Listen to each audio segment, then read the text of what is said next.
Good morning children. Today we'll start exercise 3.1. First question is find the heights of any 10 students of your class. This we do after reopening. Now we'll come to second question.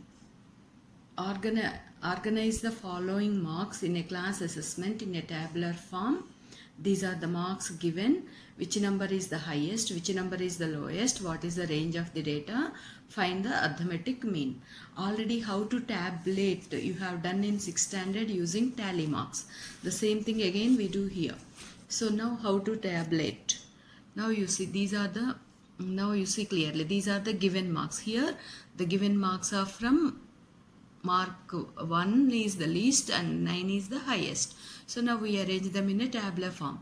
So first we'll write serial numbers 1 to 9. Marks are also 1 to 9. 1 has come one time, so 1.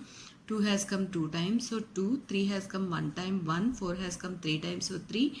5 has come 5 times, so 5. 6 has come 4 times, so 4.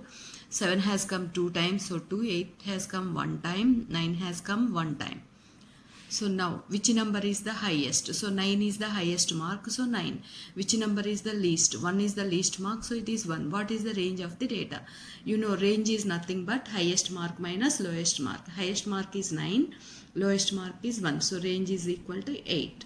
Find the arithmetic mean. To find the arithmetic mean, you have to add all the given marks. If you add all the given marks, you are getting 100.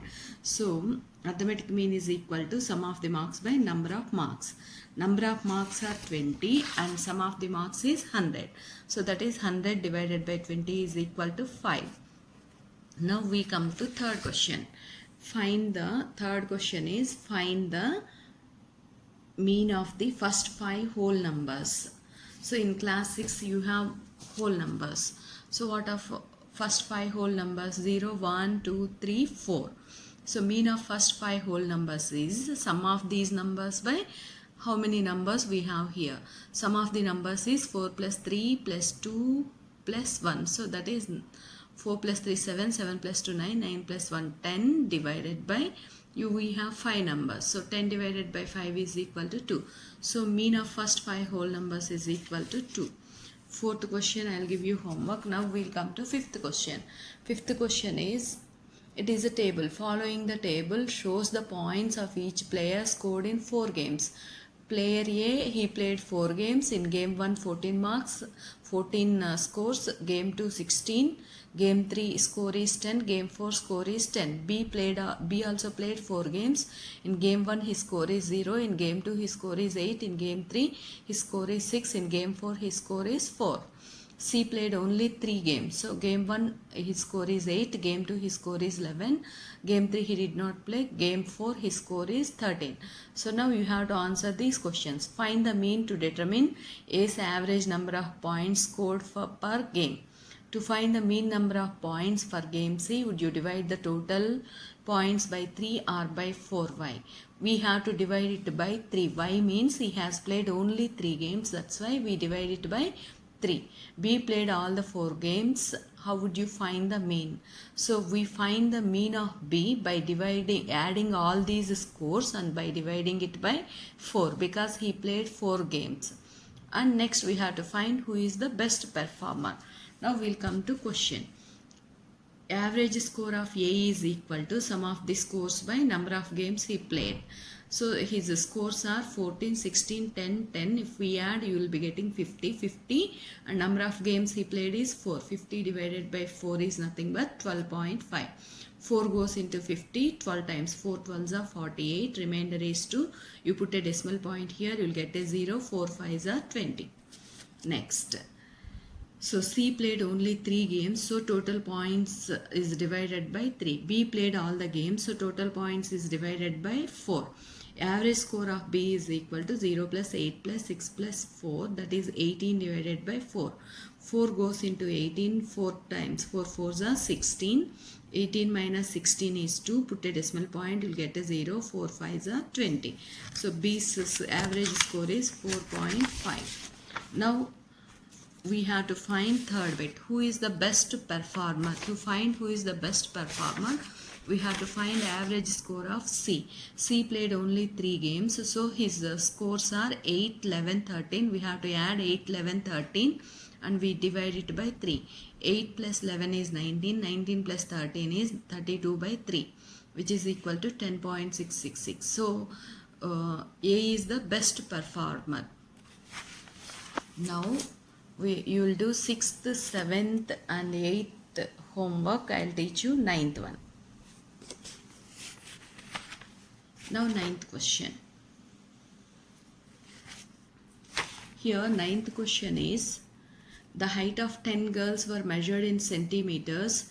The results are as follows: 135 centimeters, 150 centimeters, 139 centimeters, 128 centimeters, 151 centimeters, 132 centimeters, 146 centimeters, 149, 143, 141 centimeters. What is the height of the tallest girl?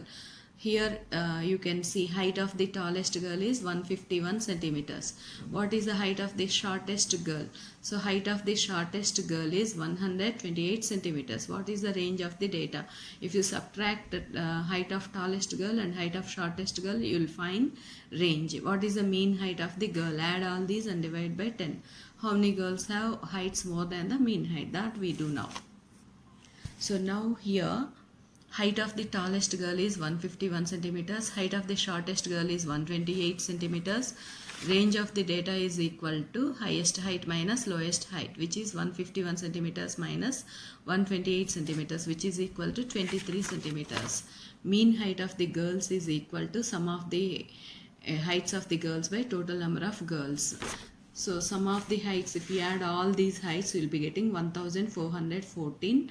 Total number of girls are 10. So if we divide by 10, the decimal point will move one place to the left hand side. So it will be 141.4 centimeters. So 5 girls have heights more than the mean height. How we'll see? This is 141.4. This is more. And this is also more. This is also more. This is also more. This is also more. So 5 girls have height more than the mean height. The next representative data is mode. Mode is the second representative value of the data.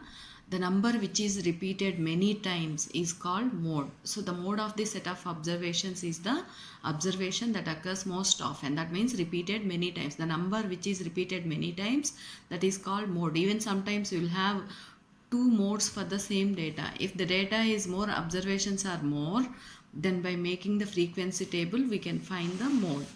Next one is median. It is also a form of representative value.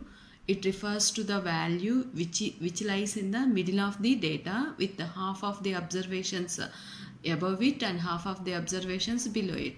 So how to find median? To find median, we have to rearrange the data either in ascending order or in descending order. And when we arrange in either ascending order or descending order, the middle one is called the median if the number of observations of the data are odd. Suppose if the number of observations are even, we will add both the observations which are coming in the center and we divide it by 2. Now we will come to exercise 3.2. Exercise 3.2. First question is homework. Now we will come to second question. The runs scored in a cricket match by 11 students, 11 players are 6, 15, 120, 50, 100, 80, 10, 15, 8, 10, 15. Find the mean, mode and the median of the data. Are the 3 same? So first, to find the mean, you have to add all these scores and you have to divide it by 11. So when we add all these scores, we are getting 429 and 11 players are there. We divide it by 11. 11 goes into 429 39 times. So next we see mode. When you look into these numbers, 15, how many times you got it? 15 one time, second time, third time. So mode is equal to 15. So to find mean, we have to rearrange the data either in ascending order or in descending order. Here I have arranged in ascending order: 6, 8, 10, 10, 15, 15, 15, 50, 80, 100, 120. So here 11 players are there. So sixth one is the middle one, so that is median. Median of this course is equal to 15. Here median is 15, mode is 15, but mean is 39. So these three are not same for this data. So remaining sums you all can do homework, they are very easy.